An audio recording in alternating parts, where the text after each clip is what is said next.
Okay. Hare Krishna, we'll start the class. Welcome to the session of Bhagavad Gita, and we are on chapter 13 today. We will look at verses 13.1 to 13.12. And before that, let's do the Mangala Charana. Om Namo Bhagavate Vasudevaya. Om Jnanatimirandasya Jnananjala Shalakaya Chakshuram Ummilitam Yena Tasmai Shri Gurave Namaha. Shri Chaitanya Manobhistam Sapitam Yena Bhutale Swayam Rupaha Kadamhinyam Dadati Swapadantikam. Vande Aham Shri Guru Shri Yuta Patakamnam Shri Gurum Vaishnavam Shri Rupam Sagarajatam Sahagana Raghunathanvidam Tam Sajivam Sadhavaitam Savadutam Parijana Sahitam Krishna Chaitanya Devam Shri Radha Krishna Padan Sahagana Narita Shri Vishakanitam. He Krishna Karuna Sindhu Dina Bandhu Jagatpate Gopesha Gopika Kanta Radha Kanta Namoste Tapta Kanchana Gaurangi Radhi Vrindavaneshwari Vrishabhanustute Devi Pranamami Hari Priya Vancha Kalpatarubhyasta Kripa Sindhubhye Vacha Patitanam Pavanebhyo Vaishnavebhyo Namo Namaha. Jai Shri Krishna Chaitanya Prabhu Nityananda Shri Advaita Gadadhar Shri Vasati Gaura Bhakta Vrinda Hare Krishna Krishna Krishna Hare Hare Hare Ram Ram Ram Hare Hare. So we looked at chapter 12 yesterday. We finished chapter 12 yesterday. And today we will look at chapter 13. Okay. Can you see my slide? Hare Krishna? Yes, Mataji. Yes, Mataji. Hare Krishna. Hare Krishna. So this chapter, or at least we try to do 2 sections in this chapter today. The chapter is titled The Nature, the Enjoyer and Consciousness. So if you convert it into the Sanskrit, it is Kshetra, Kshetrajna, Vibhaga, Yoga. Now what does it mean? So we will look at the definition of Kshetra and Kshetrajna. And we'll also look at what is the composition of Kshetra. What Kshetra means? Field. What is that composition of the field? What kind of consciousness exists in that field for that field to get propelled or for the field to become active?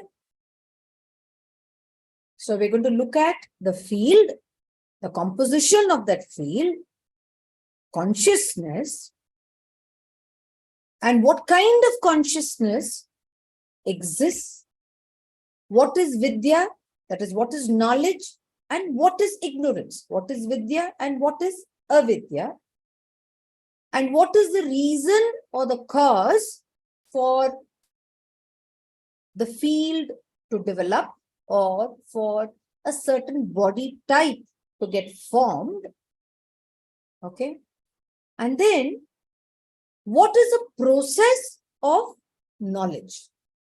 That is, what are the qualities that one must cultivate or one must have to be able to imbibe or to gain or to gain a greater understanding of things on what? On the nature, on the body, on the enjoyer and the consciousness. Because that is what is important, or that what is going to set the background for the Jivatma's transmigration. Okay, so this is a very high level overview is what I have given you in terms of what we will do in these 2 sections today. Okay. Now, how does this connect to the previous chapter? This chapter that the Lord is going to talk about, how does this connect to the previous chapter? Now, if you go back to the previous chapter, if you have your book, or let me look up the Veda base. I'll just show you how to understand the how to connect between this chapter and our Veda base. Can you see Veda base, Hare Krishna? Yes, Mataji. Super. Okay. I think I understood how to do it now. Okay. Now, let's look at the first verse of chapter 12. Now, what was the first verse of chapter 12? What did Arjuna ask? Arjuna asked, which is considered to be most perfect? Those who are properly engaged in your devotional service, or those who worship the impersonal Brahman or the unmanifested? So this is the question that Arjuna asked. And the rest of the chapter that we saw was all about the answer that the Lord gave in order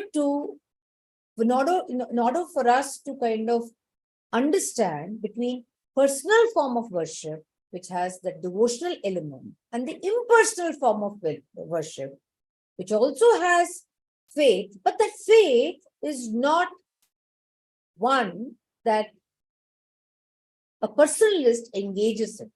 The personalist or the personal form of worship, the engagement is direct with the Bhagavan.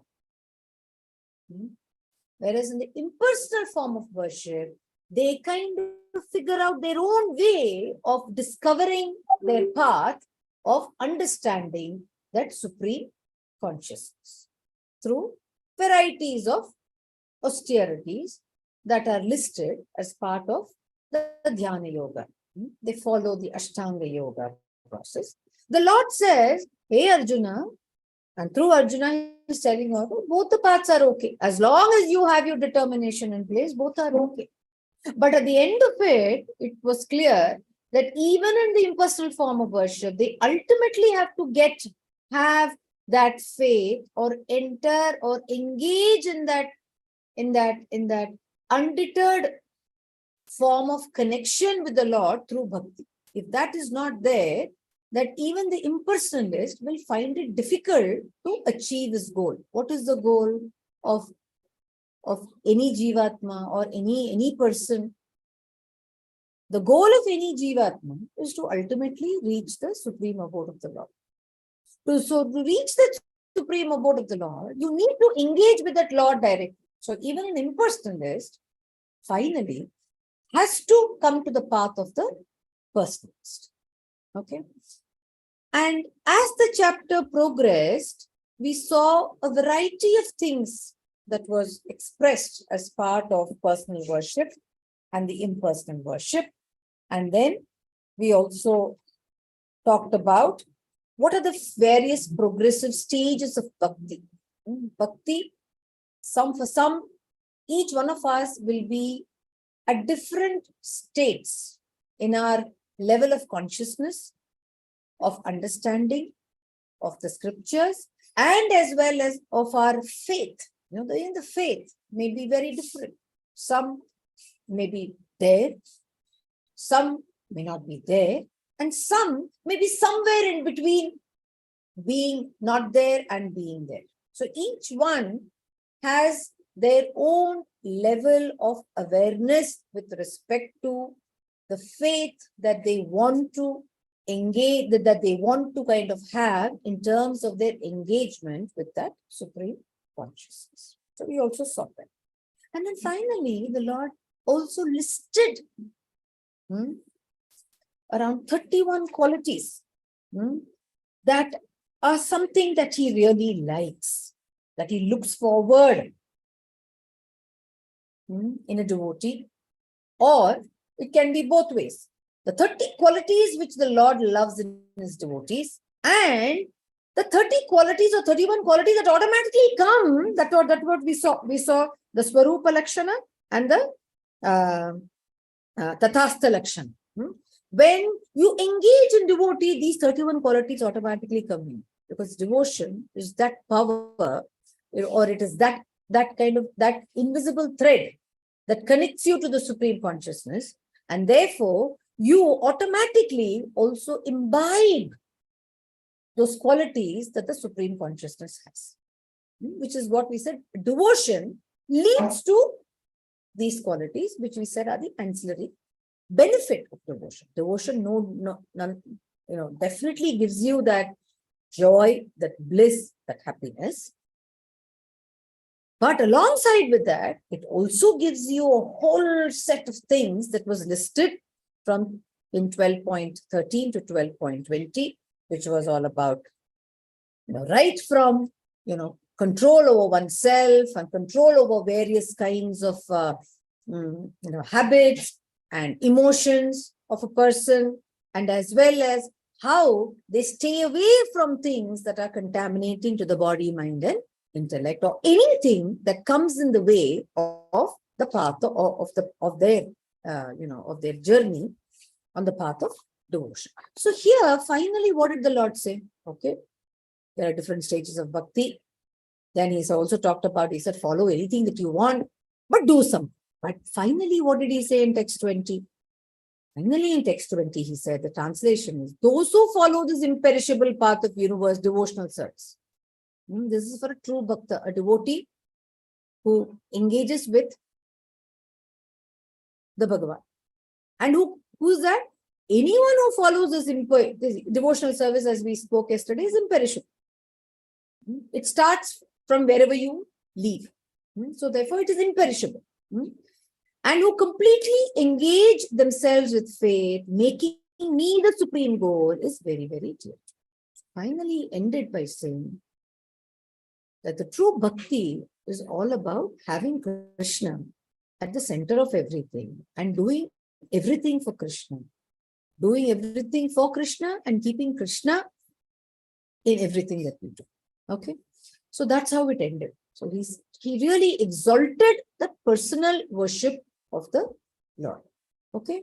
Is this clear? This is okay? Till now? Yes, Mataji. Devi Hare Krishna. Okay. Now, let's go back. So today, this is how we will look. We will also have a little bit of a discussion so that it becomes easy, because we are almost in the... Can you see my deck? Is my deck visible? Yes, Mataji. So we are in the last 6 chapters of Bhagavad Gita, and therefore we'll also kind of try to, get into small discussions to make our understanding better, because we have a good sense of what the Bhagavad Gita has, what the Lord has said in the Bhagavad Gita so far, and therefore we should be able to connect a lot of things and try and see our own realizations. Okay.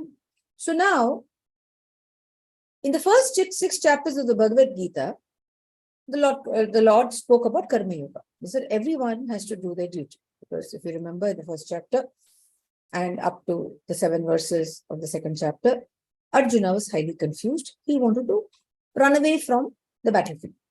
Okay, because he gave various reasons. He gave 5 reasons. So the Lord discussed Karma Yoga at length. And he says action on the platform of knowledge leads to bhakti. Because there we also saw about Nishkama. He said, do whatever you want, but do it without a sense of attachment. Sense of attachment means what? Detach yourself from material things, but attach yourself to Krishna. So there also he spoke about bhakti. Now in the second 6 chapters, Krishna spoke directly all about himself. He spoke about his energy, he spoke about his appearances, he kind of showed, Arjuna the universal form. And then he also said, why do you need all this? Just with a single fragment, I kind of manifest myself in this entire universe. So therefore, we saw all about the glories of devotion. What is it that devotion can do for you? Now, in the last 6 chapters, now Krishna is going to discuss how jnana leads to bhakti. Knowledge of Krishna, knowledge about ourselves, knowledge about, the world that we are part of, how that will help us to engage in. So Bhagavad Gita is very holistic. It doesn't thrust something upon you without giving you the logic and reasoning for doing what we must do. It helps us to kind of transcend our ignorance. It helps us to move away from things that are drawing us to or creating that sense of bondage to material things, but helps us to kind of deal with the material world. At the same time, disengage in the process and engage with the higher consciousness. So in this chapter, the discussion will be how the living entity comes into contact with material nature. What is it that brings the living entity to this material world? And how the Lord will deliver the living entities through the different methods of activities, cultivation of knowledge, and devotional service. So this is what is going to be explained in the, not only in chapter 13, but rest of the chapters from 14 to 18. Okay. So now I want to ask you all. Now, if you recall, in the previous slide, we said the first 6 chapters was karma, the second 6 chapter is bhakti, and now we are saying the last 6 chapters is jnana yoga. So the question to us is, if bhakti is a culmination of the yoga ladder, why is it that jnana is presented in the last 6 chapters of the Bhagavad Gita? Hare Krishna. If bhakti, ultimately karma and jnana, the bhakti, why is it jnana being presented in the last 6? Hare Krishna. Hare Krishna Mataji, is it to continue this bhakti forward? Because that jnana will help you to do all the rituals and be attached with the Lord. Yes, very good. Very good. Anything else? Anybody has any other? It is like a pearl, Mataji. Middle one, that bhakti is the ultimate everything. And jnana and karma and jnana will help to achieve. So like pearl covered with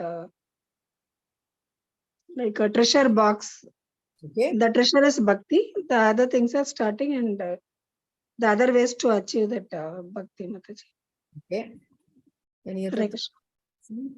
Vinod Prabhu, Rajpriya Mataji, anything? Supriya Mataji, anything else want to add?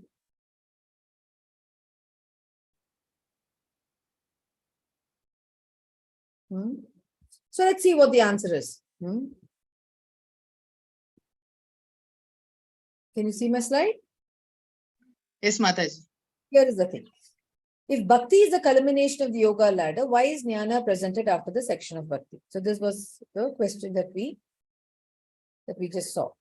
So understanding the connection between bhakti section and the jnana section. In text 12.7, Lord Krishna promised to save and redeem his devotees from the path of birth and death. 12.17. If you can see, let me just open up 12.17, 12.7. I'm just looking into my book. Just give me a minute. 12.7. I'm just going to read the translation. The translation was, for one who worships me, giving up all his activities unto me, and being devoted to me without deviation, engaged in devotional service, always meditating upon me, who has fixed his mind upon me, O son of Pritha, for him I am the swift deliverer from the ocean of death. Right? In chapters 13 to 18, the Lord fulfills this promise by supplying the philosophical knowledge necessary to extricate oneself from the material entanglement. We're all so materially engaged and so materially, involved. These set of chapters will help us to understand what does it mean for us to know about the material world, and what is it that is going to keep us stuck to the material world, and how can we, by having this knowledge, extricate ourselves from this material bondage. So ultimately, in conclusion, one can say, without the touch of bhakti, both karma and jnana are useless. You can continue working. Prabhupada gives us the example of an ass. It goes on working without even knowing what its body's limits are, capacities are. It just goes on working. We just can't do that. Ultimately, it's all about closure and it's about deliverance. How do we deliver ourselves from this material clutch? That is karma. And Mataji, Sorry. Yeah. Actually, it should have been Jnana and then last should have been Bhakti, isn't it? But What do you say? if you look at even in karma, he spoke about bhakti. Okay. He never gave up that element. See, the entire Bhagavad Gita is about bhakti. In which chapter is it that you don't see bhakti? In fact, the chapter begins with saying that Dhritarashtra speaks, and then after some time, when the Lord's conversation or his verse, the verse where he starts speaking, it's Bhagavan Vach. And in the very first verse, Prabhupada in his purport says the Bhagavan is present there to kind of remove the weeds from the battlefield of Kurukshetra. The Kauravas are going to be ultimately extinguished. It is all about dharma. It is all about dharma and karma. Okay? Karma is action. Dharma is about, doing the right thing. It's about conscience, doing the right thing. How do you do the right thing? If you do not understand the higher level of consciousness, you will not try to get to, you will not attempt to looking beyond the mundane. You will live in the mundane.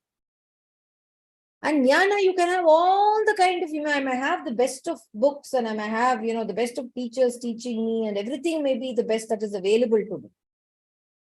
But if the tinge of bhakti is not there, that jnana is useless. What are you going to use the jnana for? Just to engage in some TV debates and just to engage in some conversation in a kitty party or, in some kind of, small group discussions? No. Bhagavad Gita teaches us to engage in self-transformation. Self-transformation is a key step to bring out changes in the society as well. If we don't change ourselves, we can't expect transformation to happen in the society. And that is very, very, very, very explicitly contained in the mission that ISKCON has, which is about congregation. We have to support each other in our journey of self-transformation because it cannot happen by, it's not possible, humanly possible for us to do it ourselves. And even if you see, the Lord also speaks about in very many places, he says, this is my opinion. And he says, look, very many, evolved people have done this before you, O Arjuna, he says. Which means the only way we can engage in that act of evolution, in that act of transformation is through association, but continuing to do whatever we have to do as part of our material disposition. Okay, so just jnana by alone will not help us becoming a devotee, or jnana alone will not help us in our transformation. And similarly, just working for the sake of working because I have a body and I can do something and I just continue doing that is also not something that will help you to get yourself stepped up towards bhakti. Bhakti needs to be felt. Bhakti needs to be there in every act and in every in every aspect of life. And that will help you to kind of engage in all forms of activities, not only for yourself, but also in activities that you do for others. That's what we saw as part of those qualities which, the 31 qualities we saw in chapter 12. Right? So, without the touch of bhakti, both karma and jnana are useless. This is another reason why the discussion of bhakti comes in the middle of Bhagavad Gita, where it can remain in contact with both karma and jnana and thus blend them badly.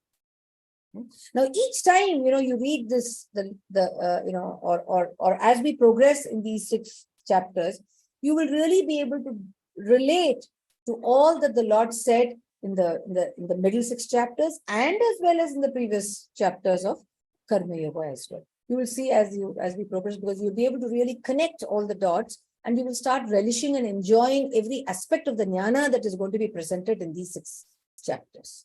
Okay. Now, if you were asked, somebody asks you, someone you are interacting with asks you, which particular section of Bhagavad Gita discusses about bhakti, what would you say? Hare Krishna Mataji. In this context of bhakti, we may say that Lord has given us all the potentiality, and we must work to the best of our ability, and one must not think much about result, and one should always do certain things by keeping Lord, the Supreme Lord, in mind. Hare Krishna Mataji. No, here the question is, Hare Krishna Mataji, is it from 7 to 12, right? okay. This is what most people do, because this is how most of the commentaries say. The first 6 sections about Karma Yoga, the middle section is about Bhakti, the last section is about Jnana, right? But let's see what the answer is.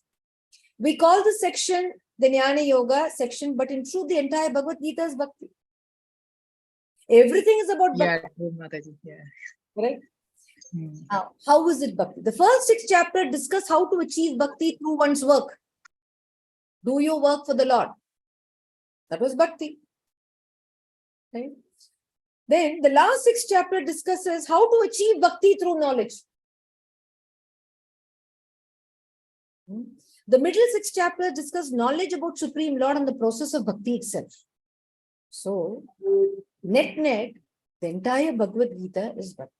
And only one, the person who really has that Bhakti and the mercy of the Lord, will actually enjoy the Bhagavad Gita. Otherwise, the Bhagavad Gita has been in existence since time immemorial. It's available to one and all. Books that, that we have, in the ISKCON library are available on the, on the web, and then they're also very easily accessible in the print format as well. And there are so many classes and so many sessions, so many awareness camps that are done by ISKCON and by so many other organizations as well. If you open up our television channel, there are so many people who are doing all kinds of programs on, helping people understand our rich scriptures. But at the end of the day, to be able to engage in that act of understanding or spending time to read these or listen to these itself is an act, is a process by itself, which can only happen when there is the mercy of the Lord. That is very, very important. It does not happen by itself. Some people are fortunate and lucky. Some children, I see so many children in some groups. There's a Bhagavatam club, thing of Gauranga Darshan Prabhu that I attend. I'm just listening. I'm not doing the course. It's Bhakti Vaibhav. I'm not doing the course, but I'm just listening to the sessions that he conducts. There are small little children, and you should see the way they take the notes. And I'm like, wow, these children are really, they have that immense amount of protection of the Lord, and they have that, the Lord has filled them with His mercy, that they've been able to start early, and some many times I just wish and pray that they continue that way. So that the continuation is something. Yes, we may have all the mercy, but then if we don't make the effort, then I don't think it will work. Right? Tali do haath se bachti hai. So but the Lord gives you something, but if you don't go and hook yourself onto it, then there's very little that we can do to help ourselves. So a lot of young people, and particularly in this age now, I don't know, maybe today it's because of the competition, or maybe because of the extraneous, factors which are extremely disturbing. A lot of young people are looking for a variety of answers, and you must also see the kind of discussions that they bring to the table. Extremely engaging, extremely intelligent, and extremely, where they are really involved in the process of seeking those answers. It is not just doing it for the sake of doing it. And some of us, of course, we have started, whenever we have right now. But that is also great, because the Lord Himself says that whatever you do is not going to be lost, because it's imperishable. Bhakti is an imperishable field. Everything else perishes. But Bhakti is something you will start from wherever you end. Right? So if Bhakti is supreme, then is Jnana important for devotees? Hare Krishna. If one says that Bhakti is supreme, have faith, then is Jnana important? Yes, of course, Mataji. Because see, through knowledge only we can that bhakti what we have, it can be improved. See, I was a person who used to pray God, but now I know how to pray. I mean, like that purified form of bhakti. I mean, I'm not saying that I've reached that level, but much of an improvement as before. Am I right in saying that, Mataji? Yeah. Every small step that we take, is something. So without knowledge, we can't go ahead, right? So otherwise, like, see, it is through parampara, the knowledge we get it through guru, like how you are teaching. So based on that, we have improved a lot. So that is all jnana only. Hare Krishna. Yes, Mataji. Hare Krishna, Mataji. Other answers? Any other realization or any other thought? If bhakti is supreme, then is jnana important for devotees? Hare Krishna Mataji. Basically, it depends from the level of understanding. If we say that jnana is knowledge, if someone is having knowledge and they are privileged enough to get certain knowledge from bona fide places and bona fide institution, bona fide teachers, then that is absolutely amazing. But on the other hand, we have always seen, and like now also, and in yesteryears also, that there were people who were not privileged enough, but the amount of determination and passion to follow the Supreme Lord, that made them really amazing, and they stood out of the crowd. So basically, it depends. Hare Krishna Mataji. Hare Krishna. So let's look at that. So jnana has its use in assisting our detachment from Maya. What does jnana teach you? Jnana just teaches you that everything that around you is will perish, including yourself. And therefore, it helps us to kind of form that determination, like what Rajpriya Mataji just said. And like what Shija Mataji said, when we use this knowledge as a means to attain devotion, it becomes part of it. That's it. Okay. So now, this section 13.1 to 13.7. In fact, 13.1, Arjuna asks a question. He asks 6 questions. We will look at that. And then from 13.1 to 13.7, 2 of the questions get answered. And then in 13.6, 13.7, yeah. So that's what we see in this section. So 1, 2, 3, around 4 questions that Arjuna asks get answered in this section, and we'll see how that is. Okay. So let's look at this. So Arjuna's questions are 6 questions Arjuna asked. So let me just go to the Veda base. So this one has all the English text. So let's look at 30. Kshetra, Kshetrajna, Vibhaga Yoga, which is nature, the enjoyer, and the consciousness. So text 1 and 2, Arjuna asks 6 questions, and the Bhagavan also answers. So let's look at that. Arjuna says,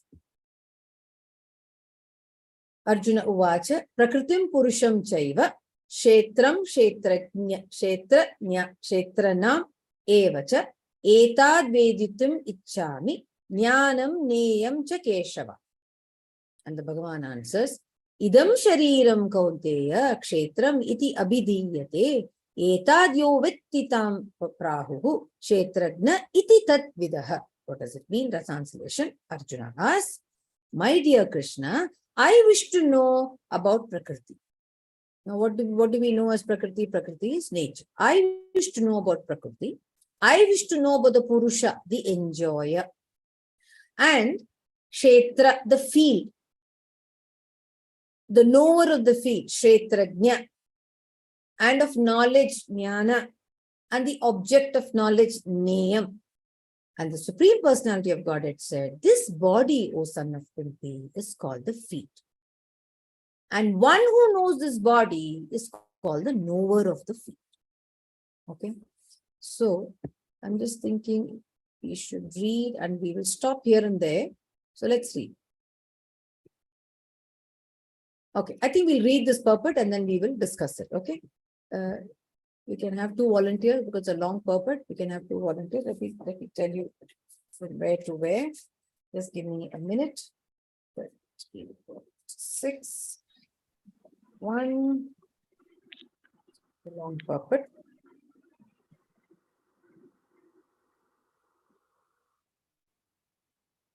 Yeah. Can somebody read the first part and then second? Hare Krishna Maharaj, I'll try. Very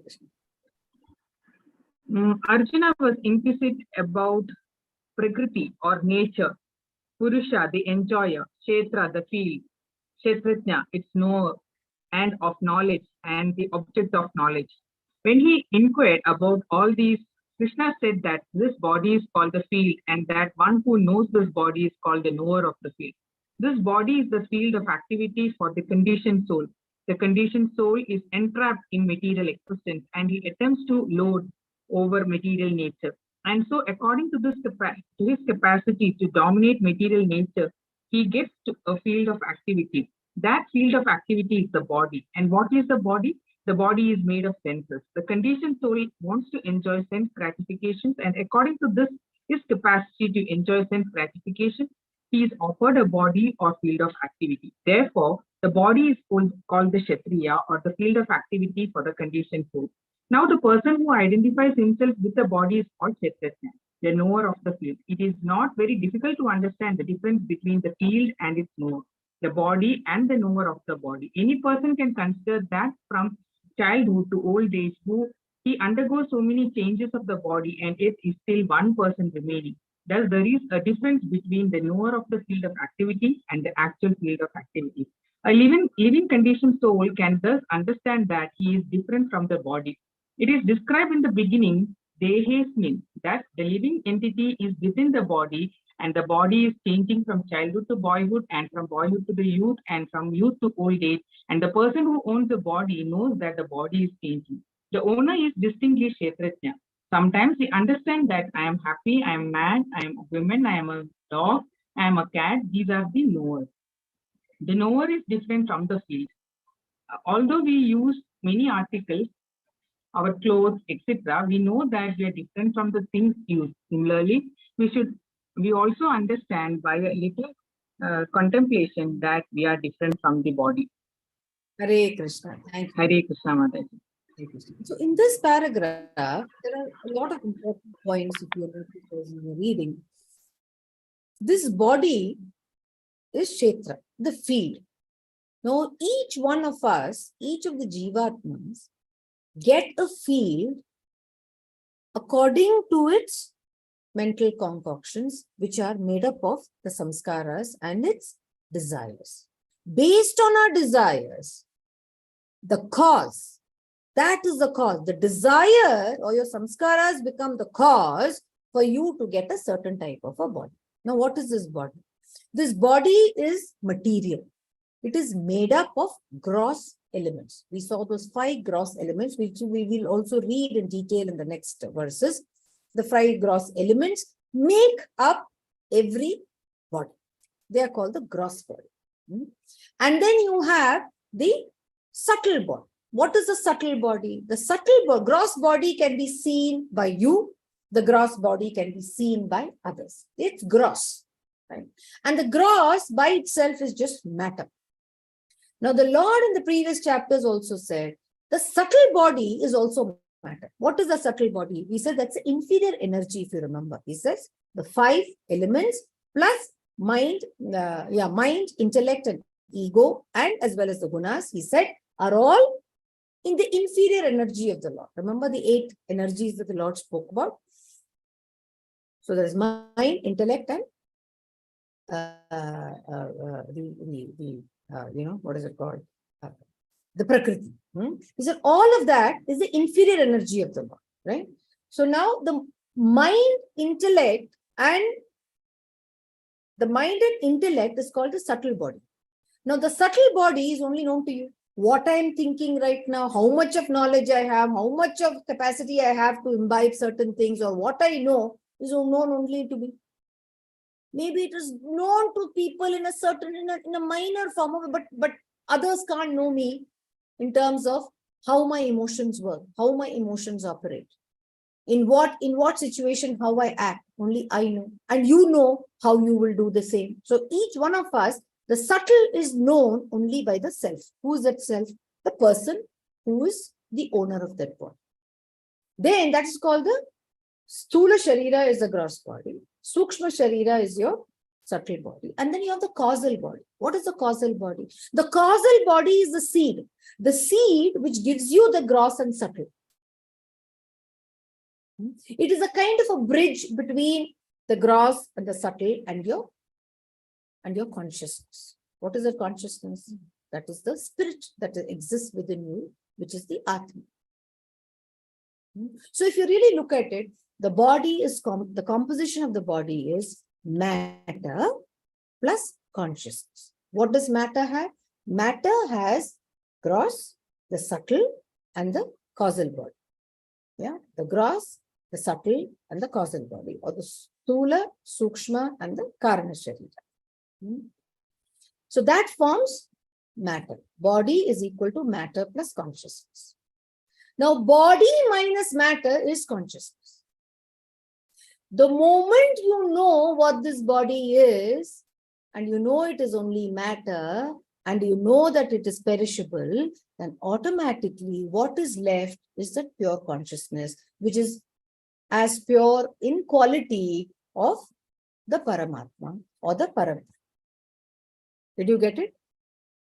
Why is it that they say evolve yourself? And how do you evolve? You evolve as you understand this entire process of who you are and what you are, and what is it that you can really take with you, and what is it that's not going to follow you in your next cycle. The moment you understand that, that understanding is what is consciousness. That is what is called the pure evolution of one's consciousness. In the early stages, how does matter get formed? If you remember the previous verse where the Lord talked about Anna Bhavati Bhutani, he said, matter gets formed, or each of the bodies get formed out of the Mahat. Mahat is, it gets formed out of matter. For example, the male-female union results in the formation of another living entity. That is matter. Correct? And how did that matter get formed? It gets formed out of basic things that feeds the matter. That is called Annamaya Kosha, the sheath. Our body has 5 levels of consciousness. One is Annamaya Kosha, it is called. Annamaya Kosha is where we depend totally on we just subsist on food, basic things that is needed for the upkeep of the body. That's called Annamaya Kosha. Now, as one evolves, or as one grows, or let's look at an example. When a child is small, the child needs only food and protection, the love of the mother and food. That's it, nothing else. That is Annamaya Kosha. The next one, and Annamaya works, the matter works only when there is life air, only when there is spirit. And that spirit is a Purusha. Correct? That's a prana, that's a life air. Matter cannot operate on its own. How does matter work? Matter has to be infused with energy. It is like a bulb and electricity supply. You may have a bulb, but the bulb will throw light only when the electricity passes through it. So similarly, the matter operates when there is prana. And what is the prana? The prana comes from the consciousness. And then this body, that's what he says. This body grows. It goes through the stages of transformation. And as the transformation happens, there are emotions that develop. A child, expresses its desire for certain things, expresses its desire not to have certain things. There is expression of likes. There is expression of, it knows what is happiness. When it smiles, what kind of reaction it will get. Or when it looks at the mother or the father, when they are smiling, it knows that it's a nice kind of a vibe that exists. So these are emotions. That's called Manomaya. Then the next stage, as we advance in our life, as we become more mature, as we learn certain things, we become wise. That's called Vijnanamaya. Now, the moment you kind of, are in that state where you know that all of this is not what bliss is. Wisdom by itself doesn't give you bliss. Food by itself doesn't. Food fulfills a certain need that you have. Having a good health is one thing that is needed for you to do your work in the way it has to be done. But ultimately, that ananda, that bliss, is only when you understand that everything that you have is temporary and this body is not you. You are part and parcel of a supreme or something which is far more advanced than you are, which is the supreme consciousness. When you know that you're part of the supreme consciousness, that is what is called ananda. And some people also describe it as in three forms. They say the wakeful state, the dream state, and the deep sleep state. In the wakeful state, that wakeful state means in the state that we are in, I am aware of my gross. I know what my body is. I know how tall I am. I know, what is the color of my skin.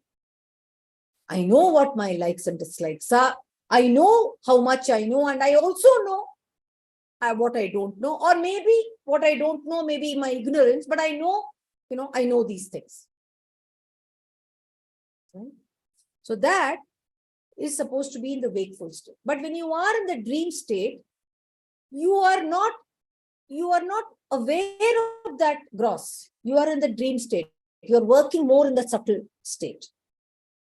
But when you're in the deep sleep, you completely forget who you are. You forget whether you're the PM of the country. You forget whether you're the body that you have is the president of that country or president of a nation, president of an institution, chairman of an organization, or whatever. You forget that. And your body does, and you also forget what is it that who you are, what kind of education you have had, what is it, what is it that moves you? What is it that keeps you away? All that is forgotten. That is a state, total state where you really are happy within. That is called Anandamaya. Okay? Hare Krishna. So Kshetra is the body consisting of the gross, the subtle, and the Sukshma Sharira. Okay? The Karma Sharira, sorry. That is Kshetra. I know my body. Kshetra is the field. Sorry, Kshetra is the field, and Kshetrajna is the knowledge about that body. So that's what the Lord says. I am so and so. I am Janaki. I am a woman. I live in such and such place. I know such and such thing. This is my degree. That is the knowledge that I have about myself. Okay? Hare Krishna. Is it okay? Mataji, that you said about dream and then deep sleep. So at what stage we are? It's not, can you just explain on that once again? Because at what time you have that feeling? Yeah. So my question is clear. When you are awake, what is it that you know about? You know about your gross. You also know about your mind. You also know about your intellect. And then in the dream state, what you know is only your subtle body. Your mind and intellect is operating in a certain way. You are aware of that. You know slightly what is happening in your mind. You do not know what is there. Your gross body is inconsequential in that state. Right? And in the deep sleep state, you don't know who you are at all. You are so much deep in sleep that you forget about your gross, you forget who you are. And in that state is that state which gives you that, when you've had a nice, good sleep, you said, I really had a good sleep. What does it mean? It means you really were just totally away from who you are in the material world. So that gives you that total form of bliss, or gives you that total happiness. It gives you that complete, you get into that state of complete relaxation, which doesn't happen in that partial state of sleep or the dream state that you are in. Because dream state, still you think, you have a lot of things that are occurring within you, only you know. there is still that level of disturbance. But in the deep sleep or the deep sleep state, as one calls it, the gross and the subtle are nowhere around you. So what it means is that once we are able to disengage ourselves and grow beyond our affection and affliction to our gross and to our possessions in terms of our emotions and our intellect and our wisdom, you will be able to rise above the ordinary and get on to the platform of extraordinary, where it doesn't really matter to you who you are, what is your qualification, what kind of home you live in, what kind of car you drive, or what kind of status you have in the society. Nothing matters to you. That state is said to be the state of pure consciousness. That's why they say evolve. The moment you evolve out of this or attachment to the gross, which is your body, and the moment you're able to control your sense organs with your mind, and the mind by your intellect, the intellect evolves itself so that it goes and seeks the higher level of consciousness, or it seeks for things which are non-material or which are above this materialistic things, which become inconsequential for that living entity. That is evolution. That is real evolution. And that is what the set of next 6 chapters will help us to understand in detail in terms of how one must evolve and how one must elevate, to kind of grow out of this materialistic tendencies that we have, which is because of what we do not know, which is what Prabhupada calls it Maya. Not Prabhupada, Prabhupada explains to us the definition of what is Maya. Maya is something that doesn't exist, but we think it exists and we attach ourselves to that. That is Maya. Okay? Hare Krishna? Yes, Mataji. Anyway, this will become more, you will understand it more as we move on. I think I just gave this information a little ahead of time, but so that, it becomes easy for you as we come to those verses. Somebody wants to read this paragraph, Hare Krishna? Hare Krishna Mataji. In the first 6th chapter of Bhagavad Gita, the knower of the body, the living entity, and the position by which he can understand the Supreme Lord are described. In the middle 6th chapter of the Bhagavad Gita, the Supreme Personality of Godhead and the relation between the individual soul and the super soul is regard to devotional service are described. The superior position of the Supreme Personality of Godhead and the subordinate position of the individual soul are definitely defined in these chapters. The living entities are subordinate under all circumstances, but in their forgetfulness, they are suffering. When enlightened by pious activities, they approach the Supreme Lord in different capacities, as the distressed, those in want of money, the inquisitive, and those in search of knowledge. That is also described. Now, starting with the 13th chapter, how the living entity comes into contact with material nature and how he is delivered by the Supreme Lord through the different methods of fruitive activities. Cultivation of knowledge and the discharge of devotional service are explained. Although the living entity is completely different from the material body, he somehow becomes related. This is also explained. Hare Krishna Mataji. Hare Krishna. Okay. So let's go back to our slide. Yeah. So in 13.1, Arjuna asks 6 questions, which are, he says, he asks Krishna to explain Prakriti, Purusha, Kshetra, Kshetrajna, Jnana, and Name. Okay. And now the Bhagavan also explained that. And now from 13.2 to 7, we are going to see the answers to Kshetra, Kshetrajna, and Jnana, which the Lord answers in verse 3, 4, and 5. Now let's look at that. Kshetra, as I said, is the field of activity for the conditioned soul. In the material product, in the material body that it gets. And as I said, is a product of matter.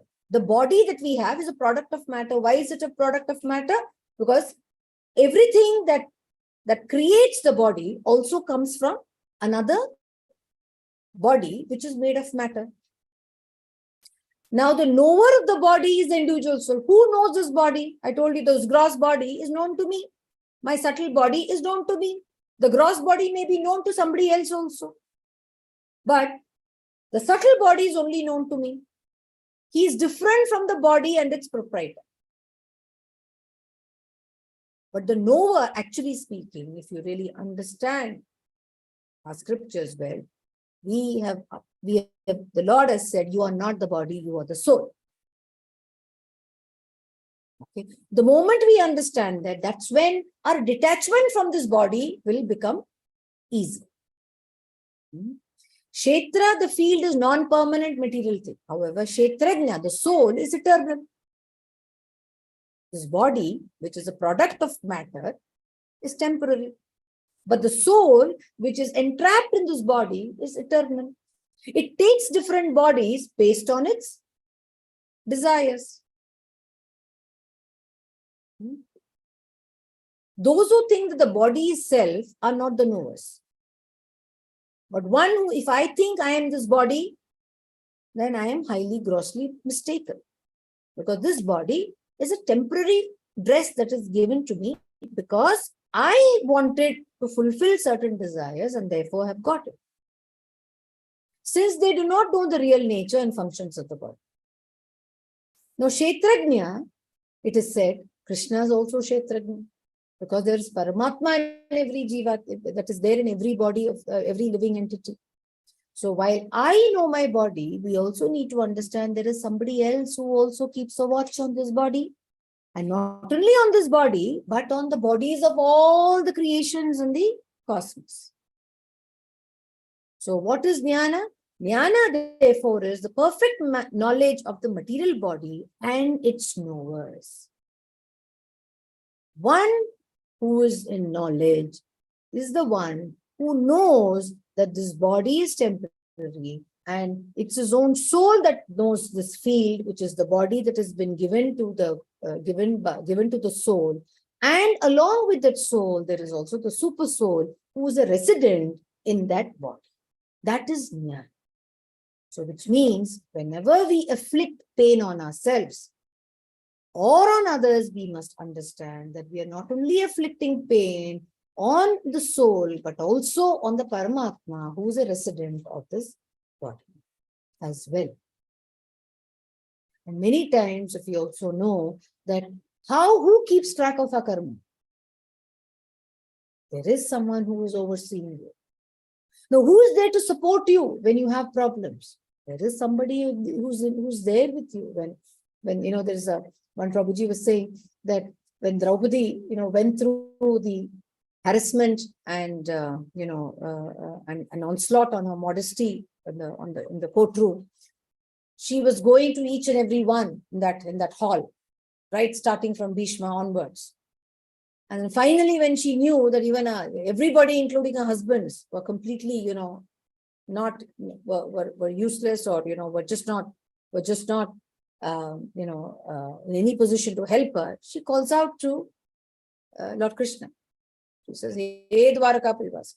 So then, in the Srimad Bhagavatam, it says, she asks, once the war and all ends, she asks Krishna, "Hey Krishna, why didn't you come? You knew that I was going through this problem. Why didn't you come?"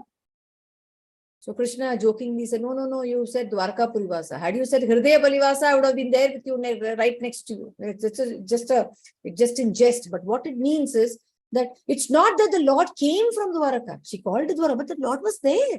So similarly, if we are pure, if we understand the basics of our life and we know what we want as the object or the ultimate object of where we want ourselves to go, then the Lord will help us. He's already explained that in the previous chapters. In chapter 10, he said that I will be that Jnana Deepena, I will be that, that light of knowledge, and I will help you, vanquish your ignorance. So the Lord is permanently a resident in this body. It's not only we who know ourselves, it's also the Lord who is present in us, who also knows our body, but he's also the one who knows the bodies of everyone else. Okay, so is it clear? Kshetra is the field of activity or the body that every jiva gets. Kshetrajna is the knowledge of that field which only that individual soul has. Along with that soul, there is another person who knows, that is the Lord. Knowing that there is a soul in the body and also knowing that the super soul also exists in the body is Jnana. Okay, Hare Krishna. Is it okay? Hare Krishna, Mataji. Yeah, Yes, okay. Mataji, Hare Krishna. Hare Krishna. Somebody wants to read this? This is from 13.3, a section that has been taken from Prabhupada's purport. Would somebody wants to read this? Hare Krishna. This is an analogy that Prabhupada has given: the king, the citizen, and the patch of land. Anyone wants to read? Okay. Prabhupada writes in the purport, the Lord says, I am the knower of the field of activities in every individual body. There is Mataji, I'll read, Mataji. You're just explaining so much now, so I think you'll be tired. So I'll read it.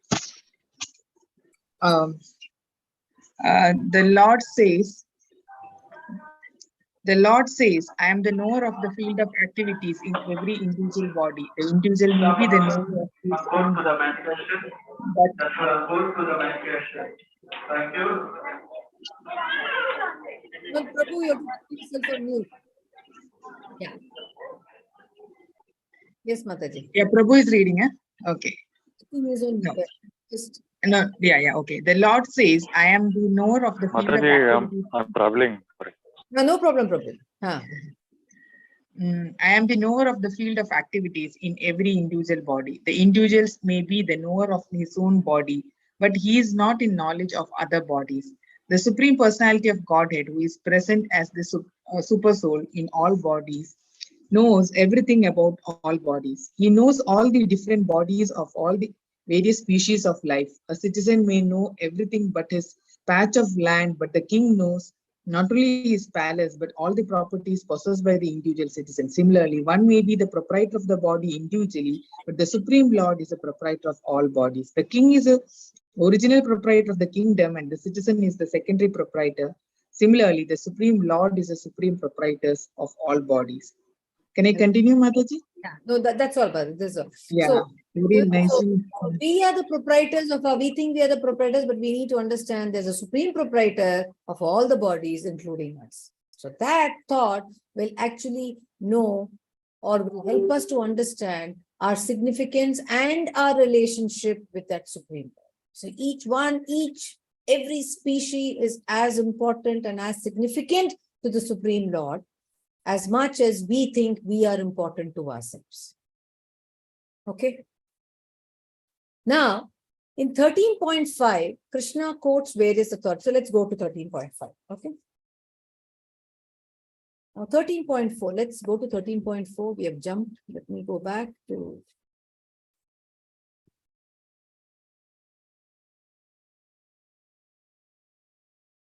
Okay.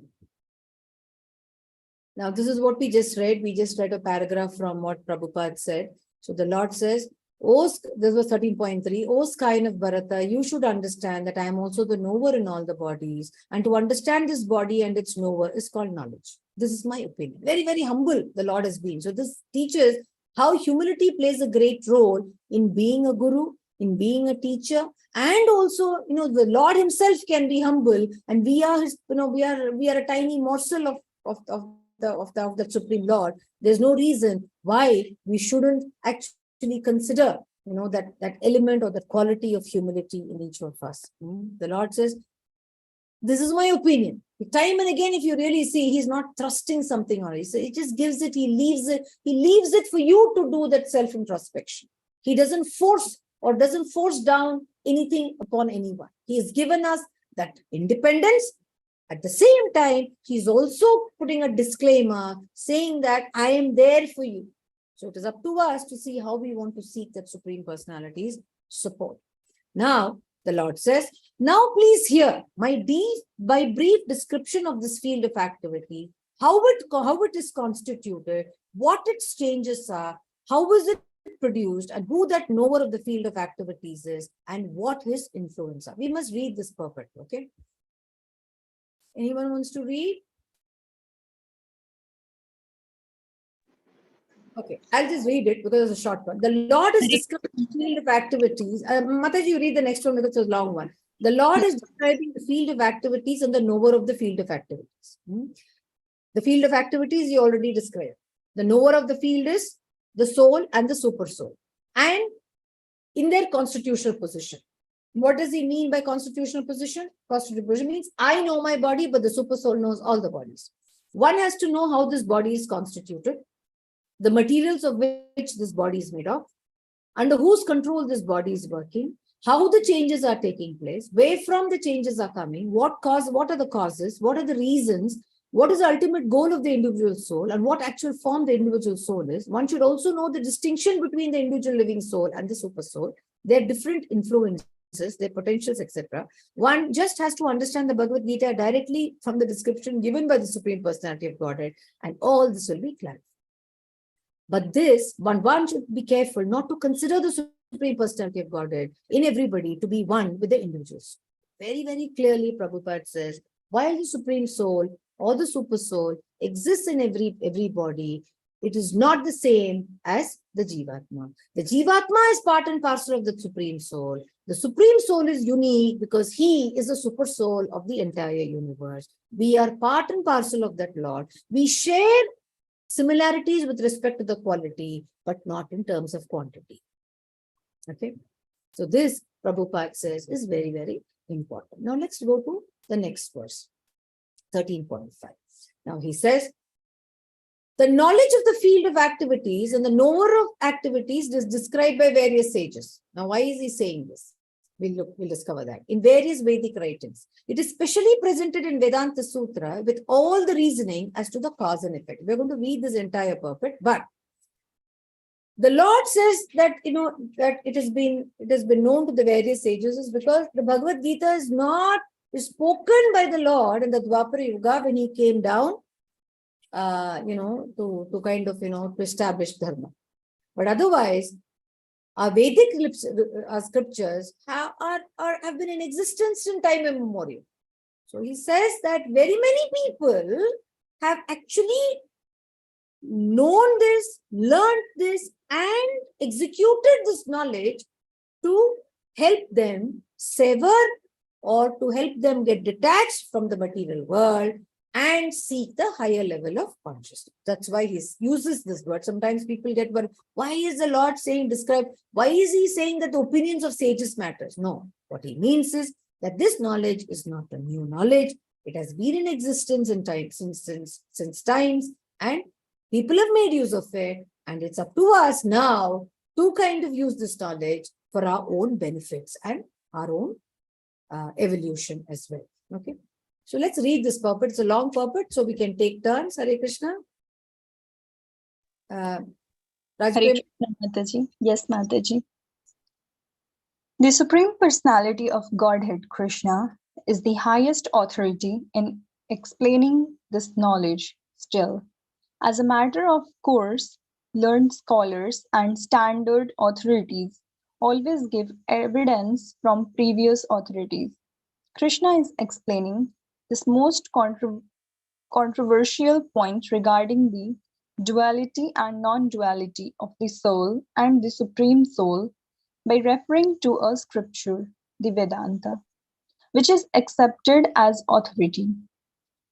First, he says, this is according to different sages. As far as The sages are concerned, besides himself, Vyasadeva, the author of the Vedanta Sutra, is a great sage, and in the Vedanta Sutra, duality is perfectly explained. And Vyasadeva's father, Parasara, is also a great sage, and he writes in his book of religiosity, Aham Tvam Cha Tatnyani, we, you, I, and the various other living entities are all transcendental, although in material bodies. Now, we are fallen into the way of the three modes of material nature, according to our different karma, as such as some are on higher level and some are in the lower nature. The higher and lower nature exists due to ignorance and are being manifested in an infinite number of living entities. But the Supreme Soul, which is infallible, is uncontaminated by the three qualities of nature and is transcendental. Similarly, in the original Vedas, a distinction between the soul, the supreme soul, and the body is made. Especially in the Katha Upanishad, there are many great sages who have explained this, and Parasara is considered principal among them. Hare Krishna Mataji. Hare Krishna.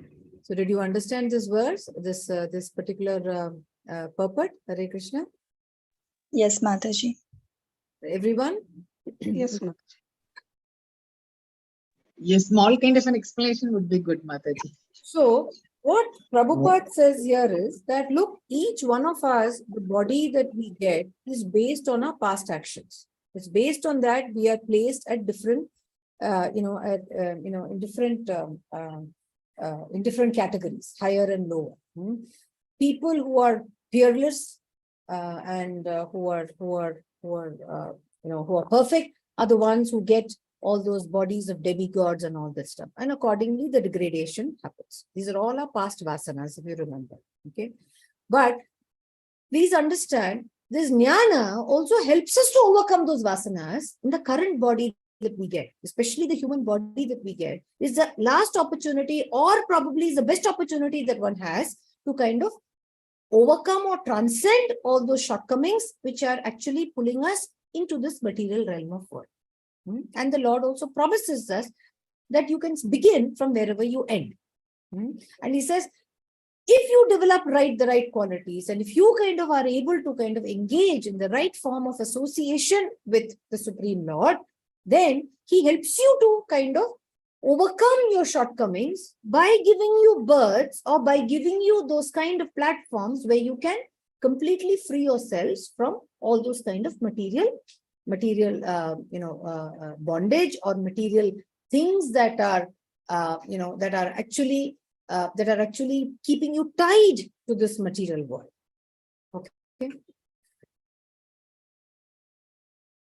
Okay. Is it okay, Mataji? Yes, Mataji. Hare Krishna. Remember Yes, this, Mataji, now Hare we have Krishna. fallen here. Look at this line. Now we have fallen into the ways of the three moksha according to our different karma. Now, where did this karma come from? This karma comes from the past acts. The higher and lower nature exists due to ignorance. It is because of the avidya or the ignorance that we had in our past births is why we are in a certain body type and we are in a certain state, or we are undergoing certain reactions to that past karma because of those actions. Whatever we face today, the reaction is the result of the actions of the past, which we don't know. Because the Lord, if he kind of gives us that kind of memory to them, then we won't lead this life. That's why they say, don't regret about the past. Whatever be the past, whether I was an elephant or a tiger, or forget about it. Now you have an opportunity to kind of get away from all that and not get back into those bodies, because this is the human form of life comes after this 84 lakh, types of different species that exist. So this is what is the last moment or is the moment for you to not go back, but to improve yourself so that you can get better. So here the Lord says, very many people have also known this and they have taken benefit of that. So it is up to us now to see how we want to take the benefit from this. So now can somebody read this part? Hare Krishna. Yeah. Somebody would like to read this? The next section? Yeah. Hare Krishna, Mataji. But Mataji, in the book, it is totally different. That is not there actually. Not there, no? Okay, you want to read from the book? There is a man. I think the book says there is Yeah, a man. I tried. Yeah. No problem. Read from the book. So Mataji. from the book I'll read or from... Read from the book, no issues. Yeah. Okay. Okay. There is a manifestation of the Supreme Lord's energy known as Annamaya, by which one depends simply upon food for existence. This is the materialistic realization of the Supreme. Then there is Pranayama. This means that after realizing the Supreme Absolute Truth in footstep, one can realize the Absolute Truth in the living symptoms or life forms. In Jnanamaya, the living symptom develops to the point of thinking, feeling, and willing. Then there is Brahman realizations, and the realization is called Vijnanamaya, by which the living entity's mind and life symptoms are distinguished from the living entity himself. The next and the supreme stage is Anandamaya, realization of all blissful nature. Thus, there are 5 stages of Brahman realizations, which is called Brahma. What is it? Pucham. Pucham. Brahma Pucham. Out of these, the first 3, Annamaya, Pranamaya, and Jnanamaya, involve the fields of activities of the living entities. The transcendental to all these fields of activities is the Supreme Lord, who is called the Anandamaya. In the Vedanta Sutra, also the Supreme is called the Anandamayu. Vyatha. Okay, the Supreme Personality of Godhead is by nature full of joy, and to enjoy his transcendental bliss, he expands into Vijnanamaya, Pranamaya, Jnanamaya, and Annamaya. In this field of activities, the living entity is considered to be the enjoyer. Different from him is the Anandamaya. That means that if the living entity decides to enjoy in,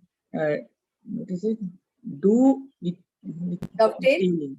I don't understand what that is. Himself with the Anandamaya, then he becomes perfect. This is the real picture of the Supreme Lord as the supreme knower of the field, the living entity as the subordinate knower, and the nature of the field of activities. Hare Krishna. Too complicated, Hare Krishna. Brahma Puja means that Brahma is the origin of everything. When I say Brahman, the Lord himself is the origin of everything. That is Brahma Puja, right?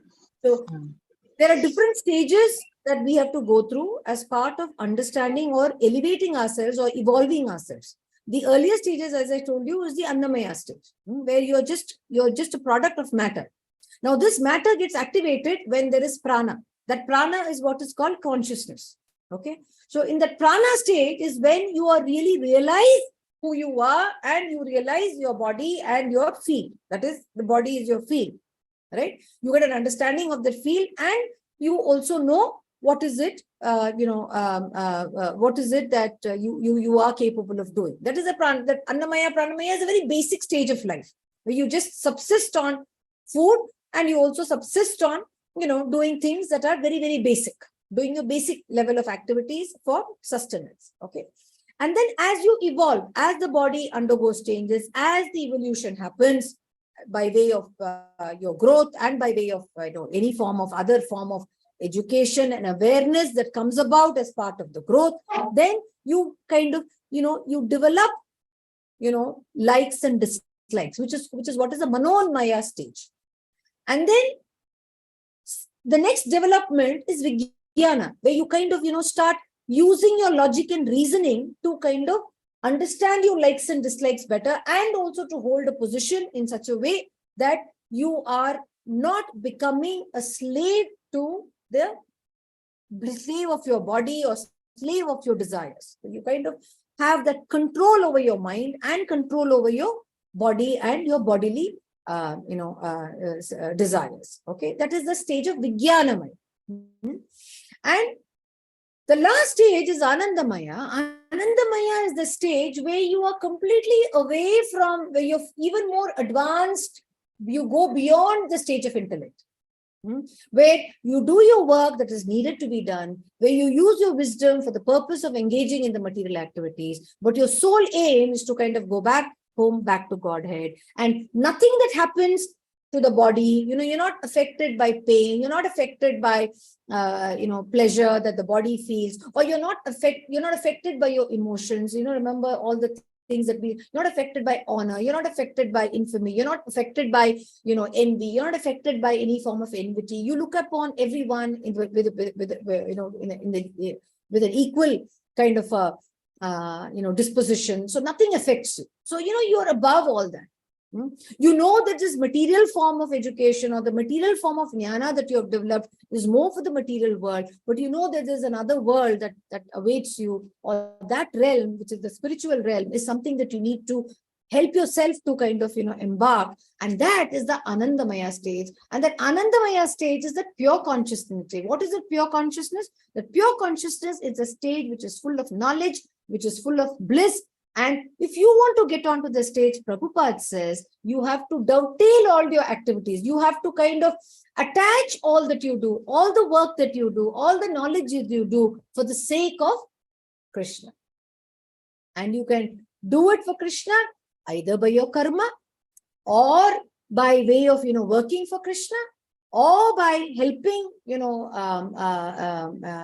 by way of developing knowledge, or meditating upon that Krishna, upon the Lord, or ultimately you also remember the progressive stages that Prabhupada, that the Lord had discussed, the 5 stages. If you remember in the previous chapter, what are the 5 stages?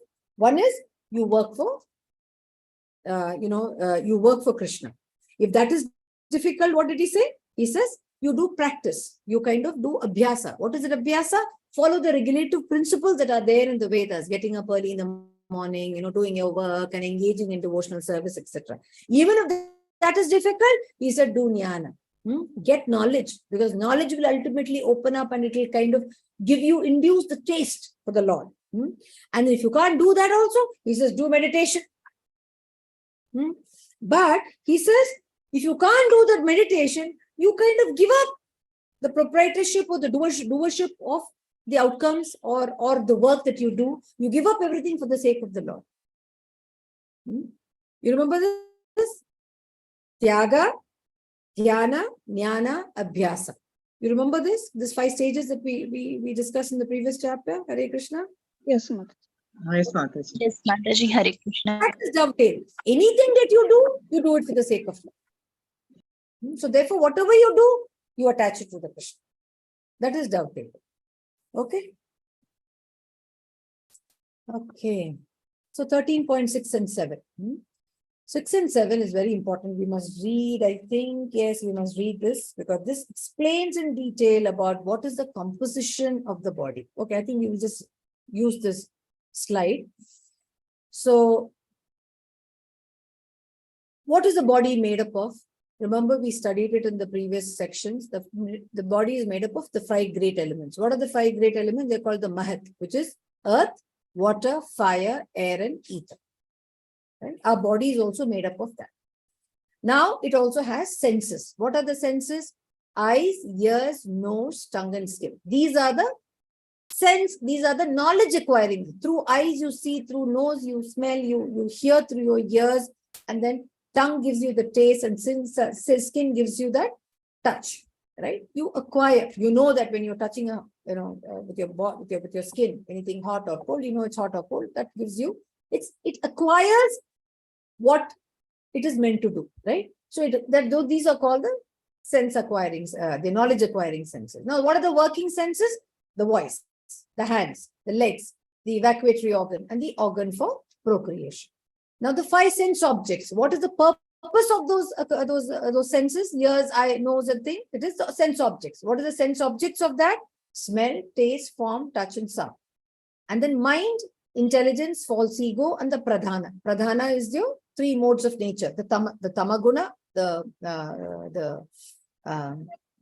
sattva guna, the tamaguna, and the what is the 3rd guna? I'm sorry, I'm not able to. Sattva guna, tamaguna, and the rajaguna, right? So these are the 24 elements that form the body, which is what makes this body. All this is material. Please understand, mind, intelligence, and ego is also material. All of this will die when we have to leave this body. It's only the soul which is permanent. So, kshetra, this body or the field of activities, is composed of these 24 elements. Okay? Now, the interaction or the representation of the five great elements in the body produces qualities of what is it? It is the operation of these things creates various forms of emotions. What are these emotions? Emotions like desire, hatred, dvesha, ichha, dvesha, sukha, dukkha. All of this is the outcome or the product of the functioning of these 24 elements, or the operation of these 24 elements leads to ichha, dvesha, sukha, dukkha. The manifestations of the subtle body, mind, intelligence, are the living symptom represented by the consciousness and conviction. That is mind, intelligence, that is I. That I-ness comes from the mind, intelligence, and the false ego. I. It's false because you're not the body. Okay. And the changes that the body undergoes is because of this material. The matter undergoes changes. Your soul remains what it is. There's no change that happens to the soul. It is this matter that undergoes changes. What are the changes that the body undergoes or the kshetra undergoes? It is born, it grows, it stays, and then it produces. There are some changes that have it kind of, does some activities, and then it begins to decay, and then at last it vanishes. So there is birth, then there is growth, then there is a certain level of, a time period where it stays, stable, and then there is some work or some products, the procreation that happens, and then it begins to decay. The body begins to decay. And then there is diseases also that can happen as part of the decay. And then finally, the body has to extinguish or the body perishes. Okay. So therefore, this body that is made up of the 24 elements, which is the cause which results in sukha, dukkha, and ichha, dvesha, is not a permanent. So what it means is none of the things that we experience, whether it is pleasure or distress, whether it is any form of, desires or hate, none of this is permanent. And the message for us is, if we want to make a change, we can make the change because this body is impermanent, and all the features that the body goes through is also impermanent. And if we want to make changes, if we want to kind of, evolve ourselves, it is possible because none of this is permanent. Yeah? Hare Krishna?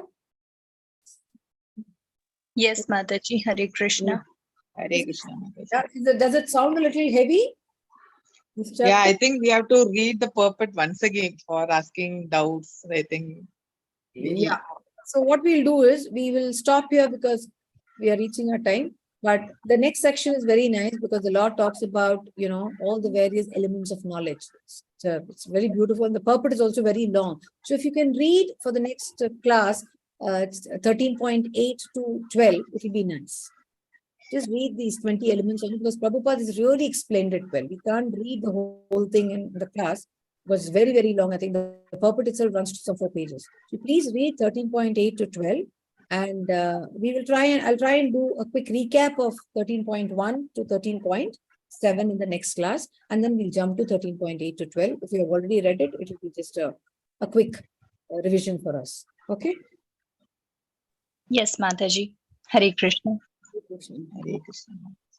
So next class will be a usual class, Saturday, Sunday. We'll continue, and it's only the week after that. I think the Prabhujis and Mataji's who are writing the exam will take the exam. Okay. So I'll just close the live stream. Let me finish the Vancha Kalpata Rupescha Kripa Sindhu Patita Pavan.